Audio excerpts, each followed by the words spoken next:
《上海传》其实也是有很大毛病的，我追了10几集，我讲2句真话啊，起码有2大问题，我相信你肯定也有同感。最大的问题就是完全不够看呀，没毛病吧？当然，第2个毛病就是太烧脑和太有文化了。看个剧不仅要查阅古籍，还要学会分析，是不是好多人现在连藏海都不敢相信了？真真假假，现在完全不敢相信任何人。都说藏海狠起来，连观众都在欺骗，那是因为藏海还是小智卢的时候就已经开始不相信任何人了。他根本一开始就没有相信过面具人和他的师傅们，因为平津侯都不知道他在地道里，为何面具人可以把他直接拎起来救走他了？而且他也没有告诉面具人他的师兄关峰就在山上，他对面具人说的是他全家被杀光，包括关峰，且后来遇到关峰相认，他也没有特别的惊讶，这说明他一开始就知道关峰一定还活着，所以他知道所谓的恩公和师傅都只是把他当作针对平津侯的工具，而且他从来也没有相信过他的师傅们，尤其是高明。师傅们只不过是在利用藏海接近平津侯，颠覆平津侯府，毫无悬念，面具人才是藏海全家被杀的最大的幕后主谋，且他的身份地位甚至比平津侯和掌印太监还要更高。他只不过玩了一手螳螂捕蝉，黄雀在后，他父亲藏起来的东西被分成了3只小鱼，所以藏海才会冒险设计刺杀平津侯，只不过就是为了证实面具人是否时刻在监视自己。果然面具人拿走了他父亲设计的暗杀神器，而且当面具人告诉他主谋是3个人的时候，其实藏海已经怀疑就是面具人了，只是继续扮猪吃老虎，而且他还在主动在庄二面前暴露身份，让他抓到自己的把柄，因为暴露自己的把柄才来换来庄二的信任。把柄是利益联盟最好的基础，更何况他俩之间还有血海深仇，不然以聪明的庄二是不会相信藏海真想帮他复仇和夺得家主之位的。好一招以退为进，以身入局啊！就我想说，其实藏海一开始甚至怀疑女主都是平津侯的人，把女主的示好当成平津侯的试探，所以果断拒绝。到后来才发现女主也不喜欢，甚至和平津侯有仇，所以才会和他联手。所以最新剧情你会看到男女主就要正式联手了，期不期待？但是这剧是真的烧脑，好多人自嘲说看了几集自己就像庄大一样愚蠢。我请问，庄大就真的愚蠢吗？看完《藏海传》第13、第14集，你还会坚持认为藏海的科目3白冰饰演的六出老师的感情课他挂科了吗？我认为他不仅没有挂科，而且他学的还非常好，举一反三。他站在那里不动声色，是吧？然后还有傲骨，还有才华，就这样赤裸裸的把女主香岸图给完全吸引。女主动心了，为了他愿意去干掉曹进贤的义子陆晋，这陆晋是真难杀呀！1波、2波、3波，直到女主出手啊！但是女主的战力，我认为没有陆晋那么高，是因为陆晋之前已经受了很多伤了，是吧？哇，那一下真的演的真的到位，就让陆晋快走到曹公公面前的时候啊，放下所有警惕，以为来到了他义父身边，然后一个鞭子套过来，然后再一把利刃穿过脖颈，哇，太绝了！但是这2集更绝的是利用陆晋的死，然后种下曹进贤、曹公公和那个平津侯分裂的种子。哇，这一出离间计真的堪称绝啊！对啊，太绝了！你说陆晋到底给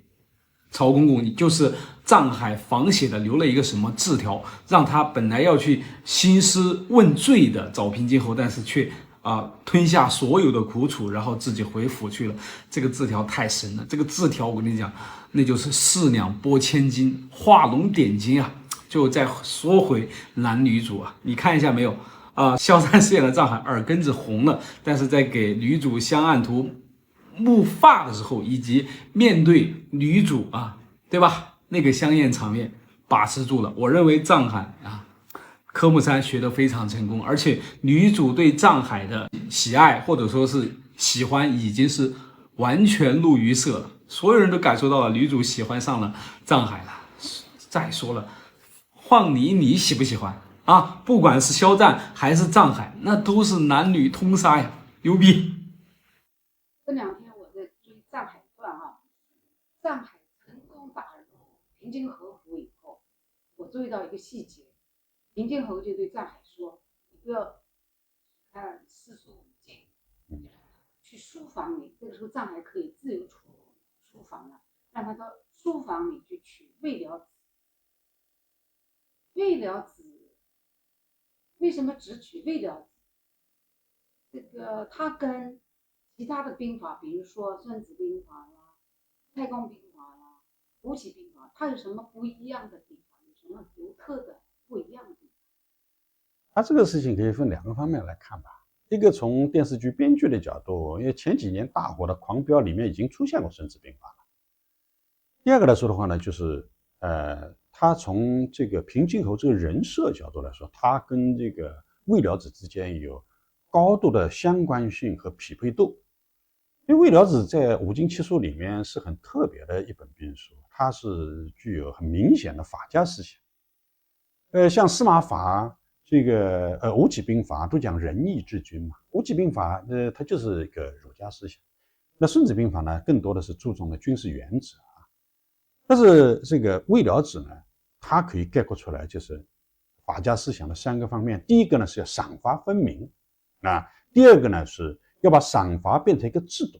所以它叫什么？就是明制度于前，重这个威刑于后。就是它这个制度的执行是靠什么呢？主要的不是靠赏，而是靠这个严刑峻法。这个未了子他认为啊，将帅要树立在军中的威信啊，必须要让士兵对他害怕啊。怎么才能让士兵对他害怕呢？就是对士兵一旦犯错要进行严厉的惩罚。比如说你士兵当了逃兵，或者在战场上打了败仗，是吧？他是这个轻则要把你这个班主啊，其他的士兵通通杀掉株连；重则的话呢，要把你这个家庭里面啊，整个的这个全杀了，甚至家族都杀了。所以这个是他未了子认为的这个为将之道，他要立威这个要通过这种比较这个重的刑罚。所以这就很好理解。你看这个《藏海传》康的这个开头就是这个平津侯就杀了藏海整个全家14口人，你看起来就非常的残暴，但是他这个未了子里面他就有这样的思想。我们现在看来是很负面的了，但是他在当时来说，他有他的理论基础他也讲赏你如果是有立功了，他也讲要各种赏，包括你个人、你的家庭、名誉、地位、荣耀、爵位都有，但是更多的他讲的是法对，威权刑法。所以你看他这个平津侯他出场永远他是给你感觉是很威严不怒自威。黄觉这个角色这个塑造的给人感觉还是这个挺有那种威势的吧。黄觉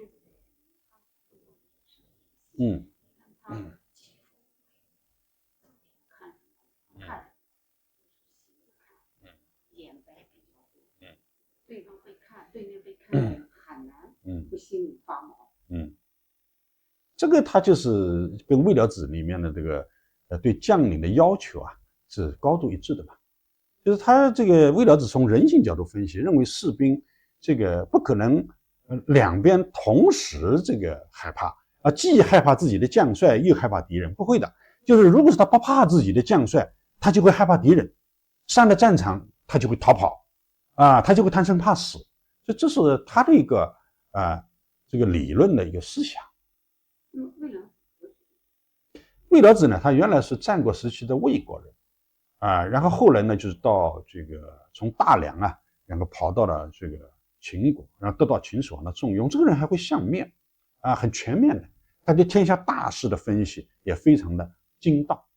就是比如说他一见秦始皇，他就说出秦始皇心里最担忧的问题。秦始皇最担忧什么？怕6个国家联合起来对付他一家，所以说这个要各个击破。所以秦始皇对他就一下子说到心里去，对他非常信任，就后来请他做国尉嘛，就是国防部长。应该来说，就是秦国在统一天下的过程当中，这个未了子的这种兵法的思想，应该还是其中起了一定的作用。